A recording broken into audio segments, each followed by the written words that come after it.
अस्सलाम वालेकुम नाजरीन। इस एपिसोड के आगाज में हम देखते हैं कि एवरानोस और फातिमा अस्पोर्चा के पास आते हैं। एवरानोस पूछता, शहजादी क्या आप ठीक हैं? अस्पोर्चा कहती, मैंने कभी नहीं सोचा था कि इतनी मुश्किल होगी। और फिर फातिमा से पूछती, ये कैसे होगा फातिमा? मैं किसी का दिल नहीं तोड़ना चाहती थी। एवरानोस कहता, आपने कुछ गलत नहीं किया। अस्पोर्चा कहती, किया है फलादियोस, मैंने किया है। ना मैं अपने बाबा को बचा सकी और ना ही अपनी रियासत को। फातिमा कहती, मेरे भाई तुम्हारे बाबा को वहां नहीं छोड़ेंगे, तुम जानती हो ना? अस्पोर्चा कहती, मैं जानती हूँ, इसीलिए तुम इतनी आसानी से वापस आ गई। और फिर फातिमा कहती, अस्पोर्चा मजबूत रहो, नीलोफर वो भी वक्त के साथ आदी हो जाएगी, उसकी बातों का बुरा मत मानना, उसने जो सहा है वो भी आसान नहीं। अस्पोर्चा कहती, मैं जानती हूँ, कोई भी शख्स जिसे वो प्यार करता हो उसे बांटना नहीं चाहता। एवरानोस कहता, लेकिन ये एक सियासी शादी है। तो अस्पोर्चा कहती, हाँ तुम ठीक कहते हो, सियासी है। और फिर एवरानोस कहता, शहजादी वो लोग आपको पूरी तरह नहीं जानते, मुझे यकीन है कि जब वो जान जाएंगे तो नरम पड़ जाएंगे। फातिमा कहती, हम मुश्किल वक्त से गुजर रहे हैं, लेकिन हमें मिलकर ही रहना है और हम तुम्हारे साथ हैं। तो अस्पोर्चा खुश होते हुए कहती, खुशकिस्मती से आप लोग मेरे साथ हैं, आपका शुक्रिया। और फिर कहती, मैं जाकर थोड़ा आराम कर लूं, और वहां से रवाना हो जाती है। तो पीछे से फातिमा कहती, इसे मोहब्बत हो रही है। एवरानोस पूछता, किसको? शहजादी को? नहीं, मुझे बिल्कुल नहीं लगता। तो फातिमा कहती, क्या तुम मर्द जज्बात के मामले में थोड़े अंधे होते हो? और ये कहकर वहां से रवाना होती है। तो पीछे से एवरानोस कहता, क्या तुम भी थोड़ा हमारे बारे में सोचोगी? तुम सब के बारे में सोचती हो, सब के बारे में। और फिर इधर सुल्तान सुलेमान के पास मौजूद होते हैं कि मलहून वहां पर आती है। सुल्तान सुलेमान से कहते, तुम इस मामले में क्या कहते हो सुलेमान? सुलेमान कहता, हम चाहते हैं कि हमारी माँ पहले की तरह हंसे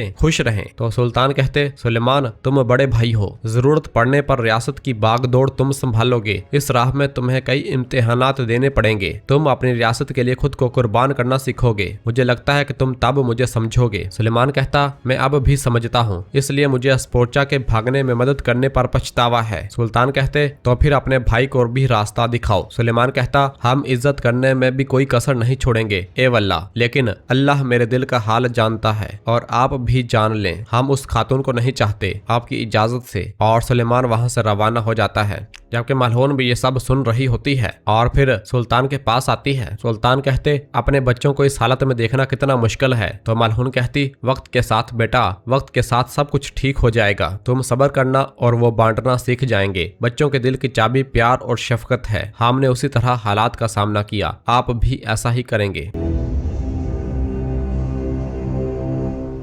जबकि दूसरी जन्म एज़नी के किले में हम देखते हैं कि शहनशाह अंद्रोनिकोस पॉप और बाकी सरदारान के हमरा मौजूद होता है और उनसे कहता, पॉप की हमायत से मैंने बल्गारिया की बादशाहत के साथ अपनी जंग खत्म कर दी है, मैंने सरहदों पर तुर्कमान इत्तेहादी बना लिए हैं, अब हम अपनी पूरी ताकत से उस्मानियों पर हमला करेंगे। और फिर पॉप कहता, आप अकेले नहीं होंगे, पॉप उस्मानियों के खिलाफ ईसाई रियासतों का इत्तेहाद बनाने के लिए पुरअज़म है। शहनशाह कहता, बेशक अपना इत्तेहाद बनाएं, लेकिन हमारे पास ना तो आपके किराए के फौजियों का इंतजार करने का सब्र है और ना ही उरहान के साथ मुज़ाकरात करने का। तो दमीरहान शहनशाह से कहता, मैंने उरहान के साथ मुज़ाकरात की ख्वाहिश ज़ाहिर की थी शहनशाह साहब, मुज़ाकरात से मेरा मकसद ये है कि जब हम उरहान के साथ बातचीत कर रहे होंगे, मेरे जंगजू रोमेली का रास्ता खोलने के लिए चन्नारली पर कब्जा कर लेंगे। और फिर शहनशाह कहता, मैंने उरहान को पहले ही पैगाम भेज दिया है, अगर वो मान गया तो हम एस्की हिसार के लिए मेरे जहाज निकलने से पहले इसके साथ मुज़ाकरात का खेल खेल सकेंगे। जबकि इधर महल में सुल्तान उरहान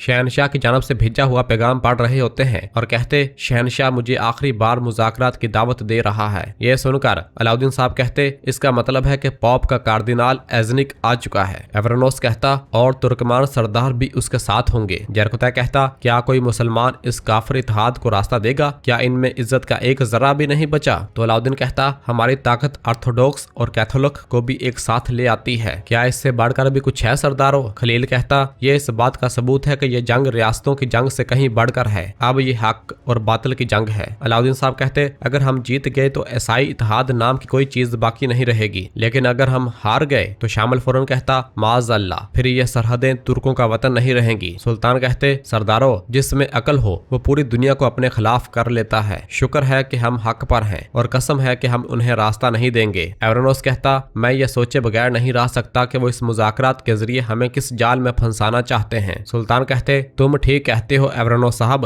लेकिन वो नहीं जानते कि सरहदों पर खेल हम रचाते हैं कि हम उन्हें कल सिखा देंगे। इधर एजनिक में दमीरहान कहता, उरहान के साथ मुज़ाकरात करते हुए वो ये नहीं सोचेगा कि हम चरनाली पर हमला करेंगे। शाहनशाह कहता, जब हम उरहान की आंखों में आंखें डालकर देख रहे होंगे, कराची वाले चरनाली में उनके सीनों में खंजर घोंप देंगे। महमद को खामोश देकर शहनशाह उससे पूछता, क्या तुम कुछ नहीं कहोगे महमद साहब? तो महमद कहता, आपने मेरे कहने के लिए कुछ छोड़ा ही नहीं है शहनशाह, लेकिन मैं मुज़ाकरात में यकीनन आपके साथ हूँगा। इधर बोरसा में उरहान साहब कहते, वो अच्छी तरह जानते हैं कि मेरे साथ मुज़ाकरात नहीं किए जाएंगे, लेकिन मैं फिर भी कल उस दावत को कबूल करूंगा। शामिल पूछता, क्यों मेरे सुल्तान, आपका क्या इरादा है? सुल्तान कहते, हमारा फतह किया हुआ चरनाली दमीरहान के लिए नागुज़ेर अहमियत का हामिल है। वो जानता है कि चरनाली, बीगा और रुमेली जाने के लिए हमारी कुंजी है। एवरनोस कहता, मेरे जासूसों ने खबर दी है कि इस इलाके में गोकचे तेपे पर हमले की तैयारियां की जा रही हैं। सुल्तान कहते, जब हम मुज़ाकरात में होंगे, आप दमीरहान के सिपाहियों को पकड़कर हमारी तरफ कर लेंगे। इस मुहिम की क़यादत दरसून सरदार करेंगे, आप और जरकतै साहब उनकी मदद करेंगे। और फिर कहते, हमारी जंग मुबारक हो सरदारों। तो साहब कहते, आमीन। सब वहां से जाने लगते हैं। तो सुल्तान एवरनोस से कहते, तुम रुको एवरनोस साहब, जबकि बाकी तमाम सरदारान कमरे से रवाना हो जाते हैं। तो उनके चले जाने के बाद सुल्तान एवरनोस से कहते, अब मुझे तुम्हारी मोहब्बत और इज्जत पर पूरा भरोसा है। मैंने कहा था कि वो दिन करीब है जब मैं अपनी जान और खून तुम्हारे हवाले कर दूंगा। अब वो दिन आ गया है। अपने बड़ों को साथ लें और आज शाम मुझसे मेरी बहन फातिमा का हाथ मांगे। ये सुनकर एवरनोस बहुत ज्यादा खुश होता है और कहता, सलामत रहे मेरे सुल्तान, और खुशी खुशी कमरे से रवाना होता है। जबकि बाहर जरकुताए और नसूह जलेबी कामकाज में मसरूफ होते हैं। किस दौरान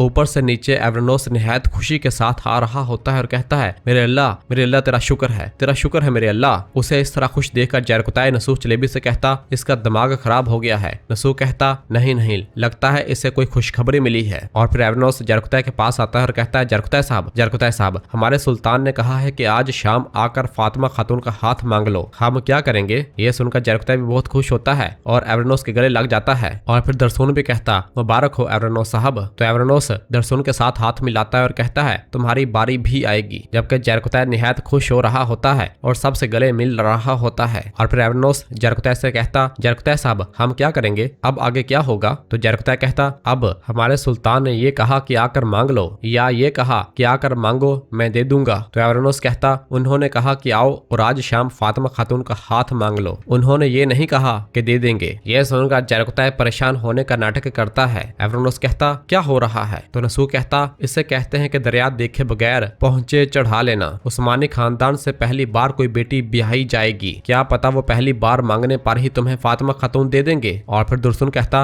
नसूह जलेबी ठीक कहता है, हो सकता है कि इस दरवाजे के चक्कर लगाए बगैर वो ना माने। एवरनोस कहता, ऐसा मत करो सरदारों। जरकुताए भाई, हमारे सुल्तान ने कहा है कि आकर मांग लो। जरकुताए भाई, वो ऐसे बोले जैसे वो मान जाएंगे, मुझे लगता है वो दे देंगे। जरकुताए खामोश रहता है। एवरनोस कहता, क्या वो नहीं देंगे? जरकुताए भाई कुछ तो कहें। तो जरकुताए कहता, घबराओ मत, अल्लाह का शुक्र है कि तुम्हारे सामने मुझ जैसा एक बुजुर्ग मौजूद है। काय कबीले से 2 लड़कियां ब्याह कर लाने वाला शख्स तुम्हारे सामने खड़ा है। एवरनोस पूछता, अब हम क्या करेंगे? जरकुताए कहता, हम एहतियात से काम लेंगे, हम जाएंगे, फातिमा खातून को लेंगे और बिना किसी मुश्किल के वापस आ जाएंगे। तो एवरनोस कहता, ए वल्लाह, शुक्रिया, ठीक है, अब मैं क्या करूं? अब हमें क्या करना चाहिए? जरकुताए कहता, हमें तैयारी करनी चाहिए, हमें बाजार जाना चाहिए, चलो चलते हैं। और जरकुताए एवरनोस को लेकर बाजार की जानब चल पड़ता है और कहता है, चलो बाजार चलें, हमें कुछ खरीदारी करनी है। जबकि अंदर महल में गोंजा खातून अपने बेटे को उठाए खड़ी होती है और कहती, चलो सो जाओ मेरे बच्चे, चलो मेरे बच्चे सो जाओ, और उसे सुलाने की कोशिश कर रही होती है। इस दौरान अलाउद्दीन साहब कमरे के अंदर दाखिल होते हैं और कहते हैं, मेरी गोंजा,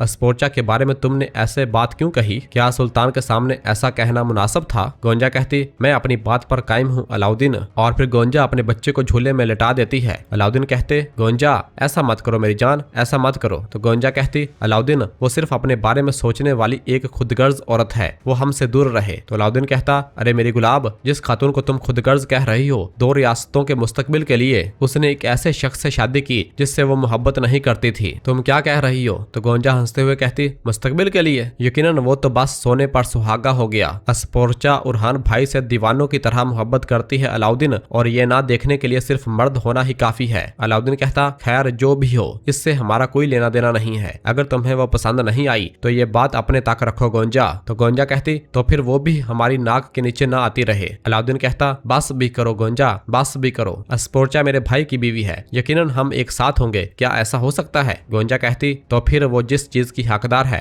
मैं हमेशा उसके मुंह पर कहूंगी, ये बात जान लो। तो अलाउद्दीन कहता, तुम वाकई पागल हो गई हो गोंजा, अस्पोर्चा पर उठने वाली बात का सिरा हमारे सुल्तान तक पहुंचेगा, क्या तुम ये नहीं देखती? खबरदार खबरदार, आइंदा मुझे हमारे सुल्तान के सामने ऐसी मुश्किल सूरत हाल में मत डालना, जरा होश में आओ खातून। गोंजा कहती, मैं होश में ही हूँ, असल में तुम होश में आओ, तुम अस्पोर्चा की तरफदारी कर रहे हो। तो अलाउद्दीन थोड़ा गुस्से से कहता, गोंजा मसला मेरा भाई है, मैं क्या बात कर रहा हूँ और तुम क्या नहीं समझ रही? गोंजा कहती, तुम क्या बात कर रहे हो मुझे नहीं मालूम, लेकिन मदरसे के तालिब इल्म की तरह बात नहीं कर रहे। तो अलाउद्दीन कहता, अल्लाह अल्लाह, बिल्कुल सारा इल्जाम मुझ पर डालकर खुद किनारे हो जाओ, ठीक है? ऐसा हरगिज नहीं होगा, ये कोई ऐसा मसला नहीं जिसमें हमारी मोहब्बत को ढाल बनाओ, मेरे भाई के लिए तुम्हें अस्पोर्चा की इज्जत करनी होगी बस। तो गोंजा कहती, इज्जत कमाई जाती है अलाउद्दीन, क्या तुम्हारे सामने कोई बच्ची खड़ी है? तो अलाउद्दीन साहब गुस्से से कहते, बस करो गोंजा बस करो, बात को बढ़ाओ मत, मैं तुम्हें इस मामले पर दोबारा खबरदार नहीं करूंगा वरना, और खामोश हो जाता है। तो गोंजा कहती, क्या वरना क्या?